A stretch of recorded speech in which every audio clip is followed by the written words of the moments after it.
વેદાંત માતા કી સ્વાધ્યાયનો નહીં, ઉદાહરણનો છેલ્લો પ્રશ્ન. ઉદાહરણ 12. આમ તો આકૃતિ આપેલી હોય છે પણ મેં જાણી જોઈને નથી દોરી, તમને સમજાવવા માટે કરીને. તો આપણી જે બધી થિયરીઓ ચાલી ગઈ છે ને છેલ્લે જે ગોસના નિયમના ઉપયોગો ભણ્યા હતા એ ઉપયોગોના આધારે આ છેલ્લું ઉદાહરણ છે. પહેલાં રકમ વાંચીએ. પરમાણુના પ્રારંભિક મોડલમાં ZE વિદ્યુત ભાર ધરાવતું ધન વિદ્યુત ભારિત બિંદુવત ન્યુક્લિયસ આસપાસ R ત્રિજ્યા સુધી ઋણ વિદ્યુત ભાર વડે ઘેરાયેલું છે. સમગ્ર પરમાણુ તટસ્થ છે એમ માની અને આ મોડલ માટે ન્યુક્લિયસથી R અંતરે વિદ્યુત ક્ષેત્ર કેટલું હશે? પ્રશ્નમાં એ થિયરી છુપાયેલી થઈ ગઈ. આમાં પ્રારંભિક મોડલ તમે કેમિસ્ટ્રીમાં ભણી ચૂક્યા હશો, ફિઝિક્સમાં હવે ભણશો. પ્લમ પુડિંગ મોડલ, જે પ્રારંભિક મોડલ હતું. તરબૂચ, વોટરમેલન, કે જાણે કે તરબૂચના જેવું એક તરબૂચ કાપો એટલે રેડ કલરનો આખો જે ભાગ છે એ પ્રોટોન્સ, ક્યાંક નીચડા છે ઇલેક્ટ્રોન્સ છે, એવું આપણને લાગે. તમે શીરો બનાવ્યો હોય તો શીરામાં કાજુ બદામ નાખ્યા છે, ઇલેક્ટ્રોન્સ, આખો શીરો છે એ પ્રોટોન છે. આવું એક પ્રારંભિક કલ્પના થઈ હતી, પણ જોકે પછીથી ખબર પડી કે આવું નથી. એક નાનું કેન્દ્ર છે ને કેન્દ્રમાં ઓલો ધનભાર બેઠો છે અને જેટલો ધનભાર કેન્દ્રમાં છે એટલો ઇલેક્ટ્રોન આજુબાજુ છે. ત્યારે જ પરમાણુ તટસ્થ કેવા છે? જો ઇલેક્ટ્રોન ઓછો હશે તો આ ધનભારિત કેવા છે, ઇલેક્ટ્રોન વધુ છે તો ઋણભારિત કેવા છે. એમાં તો કેટલું ગોખીને મરી જાવ. તો આ પ્રારંભિક મોડલ અહીંયા આપ્યું છે. હકીકતમાં સાચું મોડલ નથી, પણ આપણને તો કહ્યું કે આવા દાખલા માટે તમારે ફ્લક્સ ગણવાનું છે, વિદ્યુત ક્ષેત્ર ગણવાનું છે. પછી છેલ્લી લીટીમાં કહ્યું છે કે R અંતરે વિદ્યુત ક્ષેત્ર કેટલું? તો કેન્દ્રથી R અંતર એટલે R એની ત્રિજ્યાથી ઓછા અંતરે, આ કેપિટલ R કરતાં ઓછા અંતરે કે વધુ અંતરે એ નથી કીધું, એટલે આપણે બે અંતરે શોધવું પડશે. મને દાખલાને બે ભાગમાં વહેંચવાનો છે. પહેલાં તો તમારે આ તમારા જેવો નમૂનો બતાવવો પડશે અને આ એનું કેન્દ્ર છે. હવે જે આ નમૂનો છે, હવે નમૂનો એટલે તમે જ દેખાશો. કેપિટલ R ત્રિજ્યા, આ નમૂનાની ત્રિજ્યા છે એ કેપિટલ R છે. એમણે આપી રકમમાં જોયું, R ત્રિજ્યાનો ગોળો છે. હવે એનું કેન્દ્ર તો બિલકુલ નાનું, આપણા આખા રૂમ જેવડો જો પરમાણુ હોય તો એનું કેન્દ્ર 100ની પિન જેવડું હોય. તમે વિચારો હવે મારે કેમ દોરવું આનું કેન્દ્ર, એટલે હું ન દોરું એવા બરાબર થાય. એને થોડું ઝૂમ કરીને બતાવ્યું છે, જો આ એના ઝૂમ થયું, દેખાય એ આ એનું કેન્દ્ર છે. ખરેખર આવડું નથી પણ આપણે બતાવ્યું છે. કેન્દ્રમાં કોણ છે? કેન્દ્રમાં ધનભાર છે, નિયમિત છે, નિયમિત છે. તમારા જેમ અનિયમિત નથી, એ રોજ ભણવા આવે છે એટલે યુનિફોર્મ છે, એક જેટલો છે, બધે સરખો છે. અને આસપાસ કેન્દ્ર વગરનો જે ભાગ વધ્યો, હવે કોઈ એવું ના વિચારશો કે આટલી ત્રિજ્યા તો કંઈક અલગ હશે. નહીં, આ તો ગણતરીમાં ના આવે એટલું સૂક્ષ્મ. તમે 100ની અણી દેખી લો આપણા રૂમ માટે. હવે એ તો આ કેવડું ટપકું હશે, એની શું ત્રિજ્યા ગણવાની હોય. પણ આ જે આસપાસનો ભાગ છે એમાં નેગેટિવ ચાર્જ રહેલો છે, માને ઇલેક્ટ્રોન રહેલા છે. તો આ બતાવી દીધા આપણે ઋણ ભારો અને બહુ સારા દેખાય છે. આવો આ પરમાણુનો નમૂનો આપ્યો છે. એના કેન્દ્રથી R અંતરે વિદ્યુત ક્ષેત્ર શોધવાનું છે. એટલે કહીએ કે માની લો કે આ R અંતર એટલે આ. શું આ અંતરે શોધવાનું છે? એવો બી તો પ્રશ્ન થાય. અને બીજું, આ R અંતર એટલે આ આટલે. બહાર બી તો થઈ શકે ને અંદર બી થઈ શકે. અંદરના બિંદુ અને બહારના બિંદુએ, બે બિંદુએ વિદ્યુત ક્ષેત્ર શોધવાનું છે. પહેલા આપણે અંદરના બિંદુએ શોધીએ, આ P બિંદુએ. તો હંમેશની જેમ બિંદુ P ને સમાવતું એક ગૌસિયન પૃષ્ઠ કલ્પી લીધું. તમે દેખો તો આ ગૌસિયન પૃષ્ઠની અંદર ટોટલ ધનભાર છે, પણ જે ઋણ વીજભાર છે એ થોડો કપાઈ ગયો છે. બધો ઋણ વીજભાર અંદર નથી, એટલે આ ઋણ વિદ્યુતભારના કારણે વિદ્યુત ક્ષેત્ર નહીં મળે. આટલા જ ઋણભારના કારણે મળશે, ટોટલ ધનભારના કારણે વિદ્યુત ક્ષેત્ર મળશે. ક્યાં ખ્યાલ? આ ભાગ પાડ્યા પહેલા આપણે એની વિદ્યુત ભાર ઘનતાને યાદ કરીએ. કદ છે તો કદ માટે વિદ્યુત ભાર ઘનતા કઈ? તો કે ρ બરાબર Q બાય V. ρ બરાબર Q/V. તમને રકમમાં આ મોડલમાં ZE વિદ્યુત ભાર, Z એટલે કેમ Z લખ્યો છે ખબર છે ને? પરમાણુ ક્રમાંક. દાખલાની રકમ સમજાવવામાં મારે 5-5 મિનિટ થાય છે, અને રકમ સમજાઈ જાય દાખલો ગણતા પછી વાર નથી થતી. જો એકવાર સમજાઈ જાય તો. મહેશભાઈ તમે પણ ઘણા દિવસે દેખાણા છો, તમારું સ્વાગત છે. E એટલે ઇલેક્ટ્રોન માને વિદ્યુત ભાર, પ્લસ ZE છે માને આ પ્રોટોનનો વીજભાર છે, માઇનસ ZE હોત તો ઇલેક્ટ્રોનનો વીજભાર હોત. તો તમને આટલો વિદ્યુત ભાર આપ્યો છે, માની લો 5 કુલમ આપ્યા છે, એની જગ્યાએ ZE લખ્યા છે. Z એટલે પરમાણુ ક્રમાંક થાય કે નહીં? પરમાણુ ક્રમાંક જેટલા જ ઇલેક્ટ્રોન કે પ્રોટોનની સંખ્યા હોય. તો ધનભાર આપ્યો છે પ્લસ ZE, અને ઋણ ભાર આપ્યો છે, ખબર નથી ક્યાં આપ્યો છે ઋણ ભાર. તો એમાં એમણે એક લીટી લખી કે પરમાણુ તટસ્થ છે, અને જ્યારે પરમાણુ તટસ્થ હોય ત્યારે જેટલા ધનભાર હોય એટલા જ ઋણભાર હોય, એટલે ઋણભારની સંખ્યા -ZE છે. તો ટોટલ વીજભાર કેટલો? ટોટલ થાય ડીસાનું બટાકું. એક શિયાળે સોરઠ ભલો ને ઉનાળે ગુજરાત, ચોમાસે તો વાગડ ભલો, વર્ષે તો વાગડ ભલો, કચ્છડો બારે માસ. આવી શાયરી સાંભળી છે તમે? આવો દુહો છે, શાયરી બોલે દુહો છે. એમને એમ બટાકા ઉપર એ શાયરી છે કે શિયાળે રીંગણ ભલું, ચોમાસે ભલી દાળ, ઉનાળે તો ફલાણું ભલું, બટાકું બારે માસ. મને નથી આવડતી મારે કંઈ કરીને જોડવું, પણ એમ બટાકા બીજું બટાકું બારે માસ. બટાકું બધામાં ભળે, બિચારો એટલું બધું સાર્વજનિક છે કે એને એવું કંઈ છે જ નહીં, ગમે એની હાથે નાખો એને વાંધો નથી, બીજાને વાંધો નડે છે. રીંગણ બટાકા, ચણા બટાકા, બોલ્યા વટાણા બટાકા, ચણા બટાકા ના હોય ને, કટ મારો, આવું બધું કટ મારો. તો ઋણ વિદ્યુત ભાર ઘનતા, ρ is equal to Q/V. Is equal to Q એટલે કેટલા છે ભાઈ? Q એટલે કેટલા થશે? -ZE થશે. કેમ થશે ખબર પડી ગઈ ને? જેટલા ધનભાર છે એટલા ઋણભાર છે એટલે ZE થશે, અને ભાગ્યા V એટલે કદ, 4/3πr નો ઘાન. સમીકરણ 1. અહીંયા હું કહી દઉં તમને ઋણભાર કેમ થશે. અહીંયા કહી દઉં નથી કેવું, જગ્યા ના દેખાય. અહીંયા કીધું છે ને જેટલા ધનભાર છે, કારણ કે પરમાણુ કેવો છે તમારા પહેલા ક્યાંક લખી દેવાનું. પરમાણુ તટસ્થ છે એટલા માટે ઋણભાર -ZE છે. ઓકે, ચાલો હવે દાખલો શરૂ કરી દઈએ. ખબર પડી ગઈ કે વિદ્યુતભાર ઘનતા આટલી થશે. હવે અંદરના બિંદુ માટે ડાયરેક્ટ શરૂ કરીએ. ના નંબર 1, R R માને અંદરના બિંદુએ. વાત આ નાની જ છે પણ ઘણીવાર આવું સમજાતું નથી હોતું. R ત્રિજ્યા ધરાવતા ગોળાની અંદરનો બિંદુ એટલે સ્મોલ r નાનો થયો, આ સ્મોલ r છે. આ બિંદુએ તમારે વિદ્યુત ક્ષેત્ર શોધવું છે. તો આ બિંદુએ R ત્રિજ્યાનું ગૌસિયન પૃષ્ઠ કલ્પો. આ પૃષ્ઠ માટે ફ્લક્સ, આ સપાટી છે તો ક્ષેત્ર સપાટીને બધી જગ્યાએ કેવું છે? સપાટીને લંબરૂપે અને ક્ષેત્રફળ સદિશની દિશામાં. એટલે ફ્લક્સ સપાટીને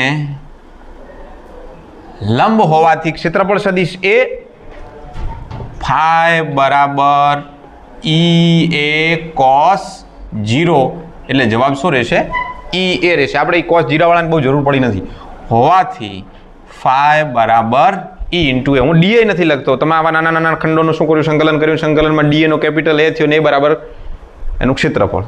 તો આ ગોળો બન્યો ને આટલો, આ પૃષ્ઠ બન્યું ને, પૃષ્ઠ આ ઘન નથી આખું, એક પતલી સપાટીનો એક તમે ગોળો બનાવ્યો છે અને ગોળાનું ક્ષેત્રફળ થાય 4 પાઈ અને આની ત્રિજ્યા છે સ્મોલ આર એટલે r². આ ફાઈ મળ્યું એક. આપણે હંમેશા વિદ્યુત ક્ષેત્ર શોધવા માટે બે સૂત્રોનો ઉપયોગ કર્યો. ફાઈ બરાબર Q/ε0 અને ફાઈ બરાબર ENO. આટલી થિયરીઓમાં દાખલાઓમાં હવે કરશું જે બાકી હોય એમાં. તો ફાઈ બરાબર E અને બીજું સૂત્ર છે ગોસવાળું ફાઈ બરાબર Q/ε0. અચ્છા, આ વાળું સૂત્ર વાપરવાનું છે. તો આ વાળા સૂત્રમાં Q કેટલા છે આપણને ખબર નથી, તો આપણે ટોટલ Q બી તો જોઈશે. ફાઈ બરાબર Q/ε0 લખ્યું લંબ હોવાથી. બીજું સૂત્ર ફાઈ બરાબર Q/ε0 સ્મોલ Q કરીએ, ત્યાં સ્મોલ Q કર્યો છે ઓલરેડી. કેપિટલ Q અહીંયા આવી ગયો ને એટલે આ સમીકરણમાં Q બરાબર કેટલા, Q બરાબર કેટલા, Q બરાબર કેટલા, Q બરાબર કેટલા? ભાઈ Q એટલે આખા ગોળાનો વીજભાર હું નથી કહેતો. Q એટલે માત્ર આ પૃષ્ઠ વડે ઘેરાયેલો વિદ્યુતભાર કહું છું. અને આ પૃષ્ઠ વડે ઘેરાયેલો વિદ્યુતભાર Q કહું છું ત્યારે એની અંદર ધનભાર બી તો ઘેરાયેલો છે, હે, અને એની અંદર ઋણભાર બી તો ઘેરાયેલો છે. તો આ Q બરાબર એક તો Q પ્લસ ઘેરાયેલો છે અને Q પ્લસ છે, વધારામાં કંઈક Q માઇનસ બી છે. ટોટલ Q માઇનસ નથી. ટોટલ Q માઇનસ હોતો તો ZE ને ZE માઇનસ આપણને ખબર છે. ટોટલ તો 0 ઘેરાયેલો છે, ટોટલ વીજભાર ઘેરાયેલો 0 છે, પણ આમાંથી આટલો માઇનસ નીકળી ગયો છે એટલે માઇનસ પૂરેપૂરો ઘેરાયેલો ને પ્લસ પૂરેપૂરો ઘેરાયેલો છે અને માઇનસ થોડોક ઓછો ઘેરાયેલો છે. એટલે સરવાળો કર્યો કે આની અંદર છે તો Q પ્લસ છે અને Q પ્લસનું નામ તમે હું બધા જાણીએ છીએ, એનું નામ છે ZE, કારણ કે ZE એમણે આપ્યા છે, ધનભાર વડે ઘેરાયેલો છે, ZE આપેલા છે. વત્તા Q માઇનસ એટલે આટલો વીજભાર કેટલો, તો Q બરાબર જે આ સૂત્ર આપણું આ રહ્યું અહીં, આ સૂત્ર પરથી જો સ્મોલ Q હોય તો ρ બરાબર Q/V ઇમ્પ્લાઇઝ Q બરાબર ρV, Q બરાબર ρV, Q બરાબર ρV. હું કહીશ V'. કેમ V'? કારણ કે વીજભાર અલગ છે અને એનું કદે અલગ છે, આટલા ભાગનું કદે અલગ છે. તો એ સૂત્ર થઈ ગયું Q, આ Q છે તો આનું નામ લીધું Q' ઇન્ટુ V' અથવા Q minus sorry ρV'. Q તો અહીંયા આવી ગયું હતું. Q બરાબર ρV, તો ρV'. ઘનતા ના બદલાય, ઘનતા ફિક્સ છે. તો સાથીઓ જે ρ છે એની સાથે V કોના કદની વાત છે, તો આ ગોળાના કદની વાત છે અને એ ગોળાનું કદ થશે 4/3 πr નો ઘન. અચ્છા, ρ કેટલા છે આપણને ખબર છે, ये रहा. समीकरण एक मूकी दो, ZE माइनस ZE भाग्या 4/3 πr નો ઘન. અહીંયા છે 4/3 πr નો ઘન. મજા પડી ગઈ, પાઈ ને 4/3 ઉડી ગયા તો પદ વધ્યું ZE, બારો કાઢો 1 માઇનસ R નો ઘન ભાગ્યા કેપિટલ R નો ઘન. આ કોણ છે? Q છે. કયો Q છે? અને ક્યાંથી મૂક્યું? સમીકરણ 1 મૂક્યું, લખી દેજો. આ Q છે અહીંયા મૂકી દઈએ, આ Q છે અહીંયા મૂકી દઈએ સમીકરણ 3માં. સમીકરણ 3માં મૂકતા તો સમીકરણ 3માં ફાઈની કિંમત શું મળે છે? ફાઈ બરાબર Q/ε0, એની જગ્યાએ ZE/ε0 1 માઇનસ R નો ઘન ભાગ્યા કેપિટલ R નો ઘન. આ ફાઈની કિંમત. સમીકરણ નંબર આપીએ 1 2 3 4. રેડી? ચલો પાછા આવો, ફરી એકથી શીખવાડો. દાખલો થોડો છે ને સમજાય ને તો બહુ ઇઝી છે, ના સમજાય થોડો અઘરો લાગે એટલે આપણે ટાઈમ લઈશું આમાં. વિડીયો આનો જોતા હો ત્યારે સ્કીપ કરીને દોડાઈ દેવાનું. આવડતો એ શું કામ જોવાનું આખું? સાહેબને 2ની સ્પીડ ઉપર દોડતા કરી દેવાના, ચપડો કરતા. રકમમાં કહ્યું છે કે એક પરમાણુ મોડલ તમને આપ્યું છે ને પરમાણુ મોડલની અંદર કેન્દ્ર ઉપર ધનભાર છે અને એટલો ને એટલો આજુબાજુ ઋણભાર છે અને કેન્દ્ર ઉપર જે ધનભાર છે એ ZE જેટલો છે. ZE એટલે કોઈ આંકડો આપ્યો છે. આ ZE છે તો બારે માઇનસ ZE થવાનો, કારણ કે ઋણભાર છે, કારણ કે પરમાણુ તટસ્થ છે. પ્રશ્ન કર્યો કે આ જે કેપિટલ આર ત્રિજ્યાનો ગોળો છે એના સ્મોલ આર અંતરે વિદ્યુત ક્ષેત્ર કેટલું છે. આપણને પ્રશ્ન થયો કે આ સ્મોલ આર એટલે કેટલા, અંદર કે બહાર. એટલે આપણે બે કિસ્સા બતાવવા છે, એટલા માટે પહેલો કિસ્સો અંદરનો બતાવ્યો. અંદરનો કિસ્સો બતાવતા પહેલા આપણે આ ઋણ વિદ્યુત ભારની ઘનતા શોધી લીધી. તમારે ધન વિદ્યુત ભારની ઘનતા શોધવી હોય તો અહીંયા પ્લસ ઝેડ ઈ આવત ને કદ પછી આ આર ઘન ના આવે, કારણ કે એ તો નાનું એવું છે એટલે આપણે ઘનતા શોધવાની જરૂર નથી. આપણે માત્ર ઋણ વિદ્યુત ભારની ઘનતા શોધી Q બાય V. V એટલે 4/3 પાઈ આર નો ઘન ને Q ની જગ્યાએ આપણે કહ્યું કે જેટલા ધનભાર છે એટલા ઋણભાર છે, એટલે માઇનસ ઝેડ ઈ કિંમત મૂકી છે. રેડી. અંદરના બિંદુએ ફાઈ બરાબર EA. એ એટલે આ ધારેલા પૃષ્ઠનું ક્ષેત્રફળ એટલે 4 પાઈ આર સ્ક્વેર. આને મૂકી દો સાઈડમાં. બીજું સૂત્ર લાવ્યું Gauss, Q by epsilon naught. ખબર પડી Q મૂકવા પડશે. Q એટલે કેટલા, કે Q એટલે આ ટોટલ ધનભાર એટલે ધનભાર ઝેડ ઈ, અને આટલાનો ઋણભાર એટલે રો V ડેશ એટલે 4/3 પાઈ આર નો ઘન. રો કોઈ દાડો ના બદલાય, રો એમના એમ હતા, એની કિંમત ત્યાં આપણે જરૂર હતી પહેલાથી શોધીને મૂકી રાખી છે. કિંમત ઠપકારતા 4/3 પાઈ ઉડી ગયા. જે સમીકરણ મળ્યું એને ઉપાડીને નાખ્યું સમીકરણ 3 માં, બની ગયું સમીકરણ નંબર 4. હવે શું કરશું? શોધવાનું શું છે? વિદ્યુત ક્ષેત્ર. એટલે સમીકરણ નંબર 2 અને સમીકરણ નંબર 4 પરથી E into 4 pi R square બરાબર ઝેડ ઈ ભાગ્યા એપ્સિલોન નોટ, આ ઝેડ છે 1 માઇનસ આર નો ઘન ભાગ્યા કેપિટલ આર નો ઘન. માટે E બરાબર ઝેડ ઈ ભાગ્યા 4 pi epsilon naught R square 1 minus r નો ઘન ભાગ્યા આર નો ઘન. તમે આને કે કેવો હોય કહી શકો છો. 1/4 પાઈ એપ્સિલોન નોટ ને કે કહી શકાય કે ના કહી શકાય? કેવો હોય કેવા ના કહો કાંઈ નહીં, પણ આ આર છે ને અંદર નાખી દો.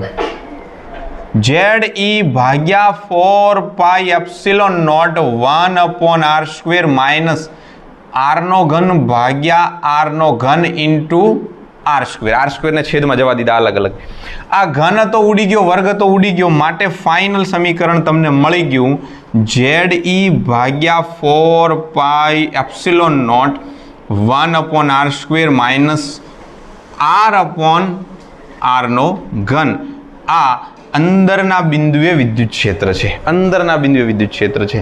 જો કોઈને ઈચ્છા હોય કે આ રીતે અમારે વિદ્યુત ક્ષેત્રનું સમીકરણ 1, 2 અને 4 ને નથી સરખાવીને મૂકવું, તો એ આ રીતે બી કરી શકે છે. E બરાબર KQ ભાગ્યા આર સ્ક્વેર, હે ને? K ની કિંમત શું છે? 1/4 પાઈ એપ્સિલોન નોટ. Q ની કિંમત શું છે? આ રહી Q ની કિંમત. Q ની કિંમત છે ઝેડ ઈ 1 માઇનસ આર નો ઘન ભાગ્યા આર નો ઘન, અને ભાગાકારમાં છે આર નો વર્ગ. તો દેખો થઈ ગયું ને એનું એ સૂત્ર. ઝેડ ઈ ભાગ્યા 4 pi epsilon naught R square અંદર જાય એટલે 1/r સ્ક્વેર અને આર ભાગ્યા આર નો ઘન.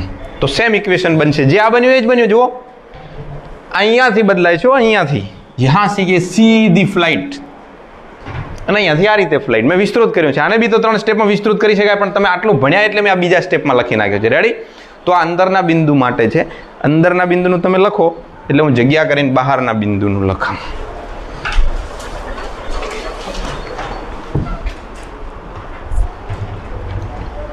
આટલું કાઢી દઉં. અંદરના બિંદુની જગ્યાએ હવે બહારના બિંદુ લઈએ.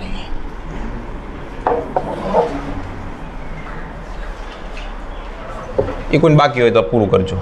સમીકરણ 1 થી લઈને છેક સમીકરણ, આને નંબર આપી દો. આને નંબર આપી દો 5. 5 આપણો જરૂરી સમીકરણ. હવે બહારના બિંદુએ કલ્પના કરો કે આવું કોઈ બિંદુ છે જેનું નામ છે P ડેશ, જે સપાટીની બહાર આવેલું છે, અને આપણી આદત પ્રમાણે એક ગૌસિયન પૃષ્ઠની કલ્પના કરવાની છે.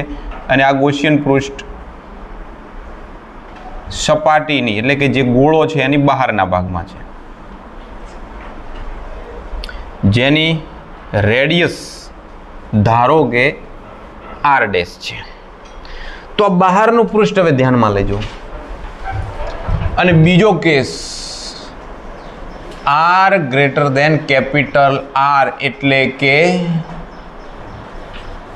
બહારના બિંદુએ વિદ્યુત ક્ષેત્ર કેટલું? સેમ મેથડ, પી ડેશ બિંદુને સમાવતું ગૌસિયન પૃષ્ઠ લો, તેની સાથે સંકળાયેલ ફ્લક્સ ફાઈ બરાબર ઈ એ. હવે ડેશ નામ આપવું પડશે ને, કારણ કે ઓલરેડી એક નામ એ આપી દીધું છે. તો E A dash is equal to E into 4 pi r ડેશનો વર્ગ, સમીકરણ નંબર 6. સેકન્ડ ઇક્વેશન આવશે ફાઈ બરાબર ક્યુ બાય એપ્સિલોન નોટ, જ્યાં ક્યુ ઇઝ ઇક્વલ ટુ એક ધન વીજભાર છે અને એક કેટલો છે? ઋણ વીજભાર છે. કારણ કે ટોટલ વીજભાર ઘેરાયેલો છે, તો વીજભાર કેટલો થઈ ગયો? ત્યાં વાત કરીને હમણાં એમ 0. કેન્દ્રમાં ધનભાર છે, આના આખા વડે કેન્દ્રમાં જેટલો પ્લસ ઝેડ ઈ છે એટલો જ આખા માઇનસ ઝેડ ઈ છે, તો જવાબ 0 જશે. આખા પૃષ્ઠ વડે 0, વિદ્યુતભાર ઘેરાયેલો જ નથી. શૂન્ય ઘેરાયેલો છે પણ ટોટલ 0 છે, માટે ફાઈ બરાબર 0. સમીકરણ 7 પેલું 6 લખાય, 6 અને 7 પરથી ફાઈ બરાબર 0 મળતા ઈ ઇન્ટુ 4 પાઈ આર ડેશનો વર્ગ બરાબર 0, દેન ઈ બરાબર 0. અંદરના ભાગમાં વિદ્યુત ક્ષેત્ર, અંદરના ભાગમાં જે બિંદુ છે ત્યાં વિદ્યુત ક્ષેત્ર આટલું મળે છે, પણ બહારના ભાગમાં જે બિંદુ છે એના માટે વિદ્યુત ક્ષેત્ર મળતું નથી, કારણ કે ન્યુટ્રલ છે પરમાણુ, એટલે વિદ્યુત ક્ષેત્ર 0 મળ્યું. ત્રીજી એક વાત લેવી હોય તો લઈ શકાય. કઈ? સપાટી પર એક્ઝેક્ટ આ પોઈન્ટ ઉપર કેટલું, એનું નામ આપી દઈએ પી ડબલ ડેશ. ત્રીજો પોઈન્ટ આર બરાબર આર અંતરે, માને આ કઈ થઈ? સપાટી થઈ. સપાટી પર હવે ભાઈ સપાટી ઉપર ઘેરાયેલો ટોટલ વિદ્યુતભાર તો 0 છે, કારણ કે અહીંયા પ્લસ ને અહીંયા માઇનસ, તો સપાટી માટે બી તો કુલ વીજભાર 0 છે. તો આપણે શું કહી શકીએ? સપાટી માટે પણ ક્યુ બરાબર 0, તેથી ઈ બરાબર શું થશે? 0. અને હજી બનો તમે થોડા હીરો. આ સમીકરણ જુઓ, આ લખ્યું ને ઇધર દેખો, આમાં તમે આર બરાબર આર મૂકી દો, સ્મોલ આર બરાબર કેપિટલ આર મૂકી દો, કે કેપિટલ આર અંતર છે ને એ સ્મોલ આર જેટલું છે, અથવા સ્મોલ આરની જગ્યાએ કેપિટલ આર મૂકી દો. માની લો કે આ સમીકરણમાં તમે મૂકી, આપણે આ એક રફ કામ કરીએ છીએ સાઈડમાં છોડવાની, તો ઈ બરાબર ઝેડ ઈ ભાગ્યા 4 પાઈ એપ્સિલોન નોટ વગેરે વગેરે 1/r² માઇનસ અહીંયા આર છે, અને આપણે આ આર બરાબર સ્મોલ આર લઈ લઈએ, અથવા સ્મોલ આરની જગ્યાએ કેપિટલ આર લઈ લો, તો અહીંયા થઈ ગયો આરનો ઘન, આ આર ઉડી ગયા તો આરનો વર્ગ રહેશે. હવે તમે જુઓ 1/r² માઇનસ 1/r², એટલે શું થઈ ગયું? 0 થઈ ગયું. તો એ રીતે બી તો એ સૂત્ર રાઈટ નીકળે છે. તો આ પ્રમાણે આપણને બહારના ભાગમાં અને અંદરના ભાગમાં બે જગ્યાએ વિદ્યુત ક્ષેત્ર મળી ગયું છે.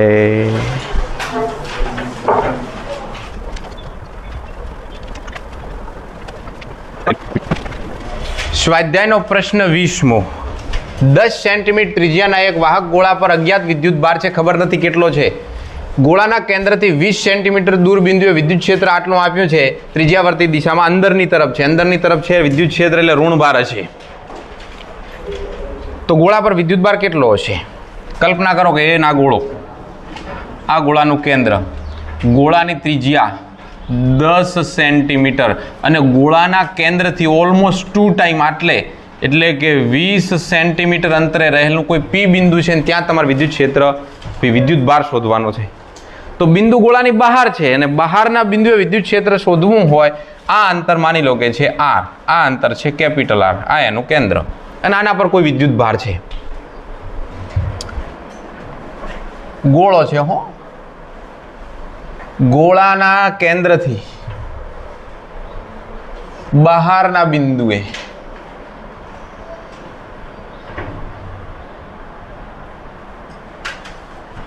વિદ્યુત ક્ષેત્ર થિયરી આપણે ભણી ગયા. કેટલું થશે? E બરાબર KQ ભાગ્યા R². મૂળ વિદ્યુત ક્ષેત્ર જેટલું, જાણે કે બધો જ વિદ્યુતભાર ગોળાના કેન્દ્ર પર કેન્દ્રિત થયેલો હોય એટલું વિદ્યુત ક્ષેત્ર હોય છે. ચલો વિદ્યુતભારની પૃષ્ઠ ઘનતાથી ગૌસના નિયમના ઉપયોગોમાં ગોળાવાળો કહીશ. માટે Q બરાબર ER² ભાગ્યા K. Q ને કરતો બનાવ્યો. E કેટલા આપ્યા છે? ક્યાં ગયા? આ રહ્યા 1.5. જોડે જોડે જ લખો, પતી જાય તમારે. R બરાબર કેટલા? આ અંતર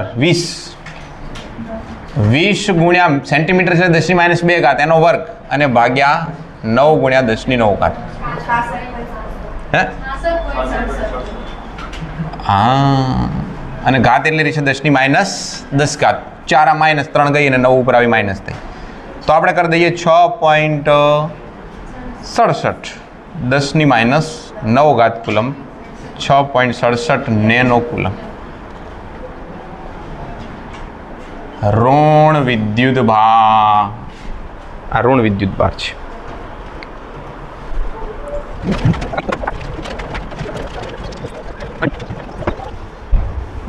પ્રશ્ન છે 22. એક અનંત લંબાઈનો રેખીય વિદ્યુત ભાર 2 સેન્ટીમીટર અંતરે તમને R બરાબર 2 સેન્ટીમીટર આપ્યા છે. 9 ગુણ્યા 10⁴ ન્યૂટન પ્રતિ કુલમનું વિદ્યુત ક્ષેત્ર ઉત્પન્ન કરે છે. તો રેખીય વિદ્યુત ભાર ઘનતા લેમ્બડા બરાબર પ્રશ્નાર્થ ચિહ્ન. રેખીય વિદ્યુત ભાર ઘનતા લેમ્બડા અનંત લંબાઈના તાર માટેનું જે સૂત્ર હતું એ સીધું સૂત્ર યાદ રાખવાનું છે, અને એ સૂત્ર છે વિદ્યુત ક્ષેત્રનું E બરાબર લેમ્બડા અપોન અથવા 2K લેમ્બડા ભાગ્યા R. જેને જે પસંદ હોય લઈ લ્યો, પણ સૂત્ર યાદ રાખો. જો સૂત્ર નથી તો દાખલો નથી. ચાલો લેમ્બડા શોધવાના છે. માટે lambda is equal two ER ભાગ્યા 2K. ER ભાગ્યા 2K. મૂકો કિંમત. E R આ 2 સેન્ટીમીટર છે મીટરમાં. 2 ગુણ્યા 9 ગુણ્યા 10⁹. આ રાખવામાં સસ્તું પડે. આ વાળામાં શું 2πε0 બધાની કિંમતો નાખવી પડશે. બોલો.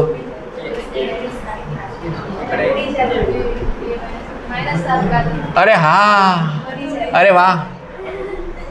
10⁻⁻7. ये बचा क्या? आने कहीशु कूलम्ब प्रति मीटर. पुस्तक में वળી આવું લખ્યું છે. 1 ગુણ્યા 10⁷ થાય ને. માની લો કે તમે 1 છે એની જગ્યાએ આ શું કહેવાય? 1 ગુણ્યા 10⁻⁷ કુલમ પ્રતિ મીટર છે. તમે જો 0.1 કરો તો 10⁻⁶ થશે, હે ને? તો પછી આ કુલમ પ્રતિ મીટર છે, તો 0.1 માઇક્રો કુલમ પ્રતિ મીટર. આ બધા વે આવડે તો કરવા થાય છે શું? અવળું કરવામાં છે એ જવાબ ખોટો પડે, એટલે તમે જે ફાઇનલ લખ્યું એ આન્સરના જ માર્ક્સ ગણાય. આટલે બધી સાચું, પણ મારે એક અડધો માર્ક્સ કાપવો પડે. ઘણીવાર પેપરમાં હું થાય કે ભાઈ બરાબર હતું. વધારે ક્રમની કઠણાઈવાળા તો એવું હોય કે ખબર છે ને, વિકલ્પમાં બી લખે પછી ચેક કરી પછી સી કરે વાળી બોલ્યામાં, અને બી સાચો હોય. અને રોજ જ્યારે પેપર જોઈએ ત્યારે બેઠો બેઠો માથું કૂટે કે અરે 50માંથી 49 આવ્યા હોય, જ્યારે આવી ભૂલ કરી હોય ત્યારે કેવો અફસોસ થાય.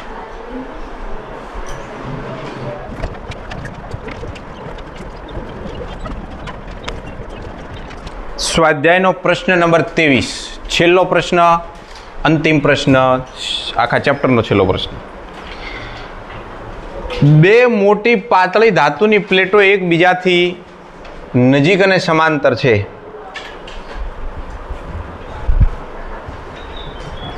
તેમની અંદરની બાજુઓ પર વિરુદ્ધ ચિહ્નો ધરાવતી અને આટલી વિદ્યુતભાર પૃષ્ઠ ઘનતા છે. જો તમને સિગ્મા આપ્યા છે 17 ગુણ્યા 10⁻22 કુલમ પ્રતિ મીટર સ્ક્વેર. સિગ્મા આપ્યા છે, પૃષ્ઠ ઘનતા આપી છે, પૃષ્ઠ ઘનતા આપી છે, પૃષ્ઠ ઘનતા. પ્રથમ પ્લેટની બહાર, બીજી પ્લેટની બહાર અને બંને પ્લેટોની વચ્ચે વિદ્યુત ક્ષેત્ર શોધો. તો અનંત લંબાઈના સમતલ વડે વિદ્યુત ક્ષેત્રનું સૂત્ર ભણી ગયા ગૌસના નિયમના ઉપયોગમાં. અને સૂત્ર શું હતું? કલ્પના કરો કે એક પ્લેટ આ છે, ત્યાં દોરીએ જગ્યા બહુ છે. કલ્પના કરો કે એક પ્લેટ આ છે, આખી પ્લેટ દોરવા કરતાં આપણે આવી પટ્ટી બતાવી દેવાની. પ્લેટ તો આમ જ દેખાય ને, આમ સીધી. બાજુમાં બીજી પ્લેટ આ છે અમુક અંતરે.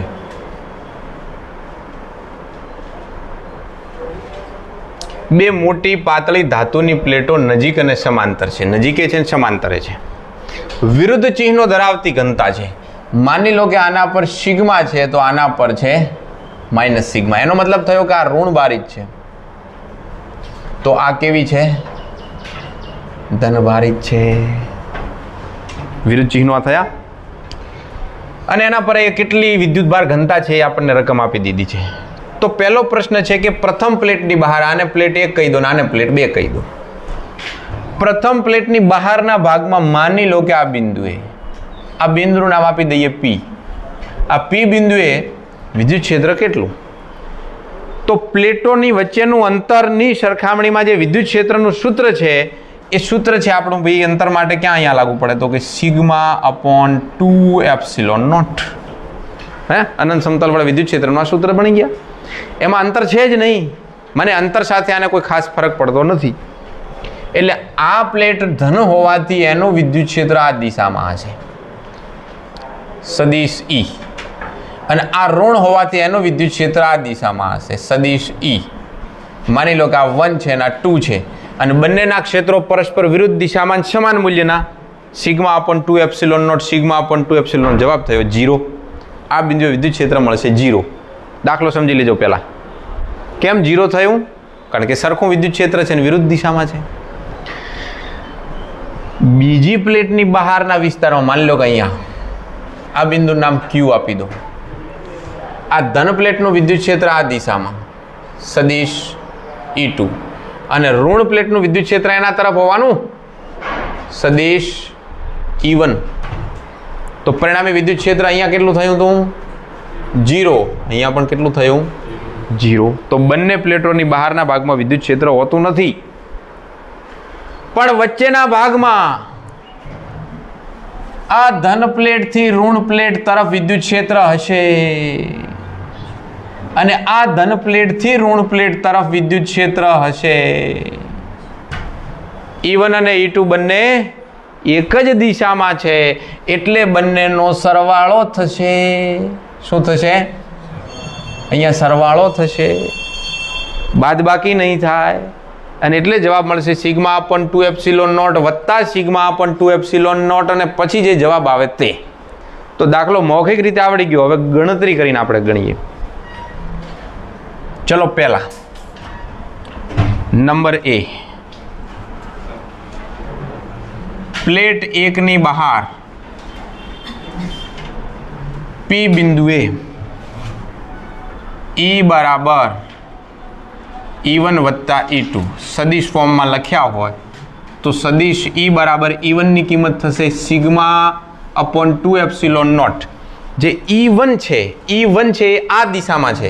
તમારે ખાલી કરવું જ હોય કલ્પના પૂરતું તો આ x અક્ષ ધારી લો, અને આ x ડેશ અક્ષ ધારી લો, આ ઉગમ બિંદુ અને આ y અક્ષ ધારી લો, તો ખબર પડે ને ધન x દિશાના ઋણ x દિશા. એક આ તરીકો છે, એક બીજો તરીકો બી કહી દઉં. તો આ થઈ ગયા i કેરેટ પણ માઇનસ, અને વત્તા પહેલા થયા σ/2ε0 i કેરેટ પણ plus minus i caret.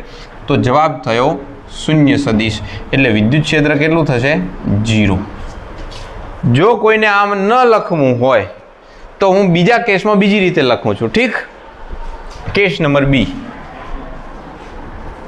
Plate 2 ની બહાર Q બિંદુએ બંને ક્ષેત્ર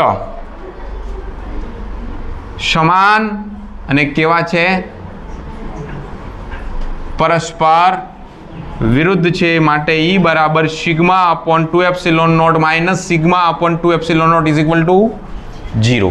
તો એક આ તરીકેથી બી લખી શકો છો, એક આ તરીકાથી બી લખી શકો છો. ત્રીજી અને અંતિમ વાત નંબર C. ક્યાં આગળ? બંનેની વચ્ચે, બંને પ્લેટ વચ્ચે મારું નામ આપી દઉં, R પાસે બંને ક્ષેત્ર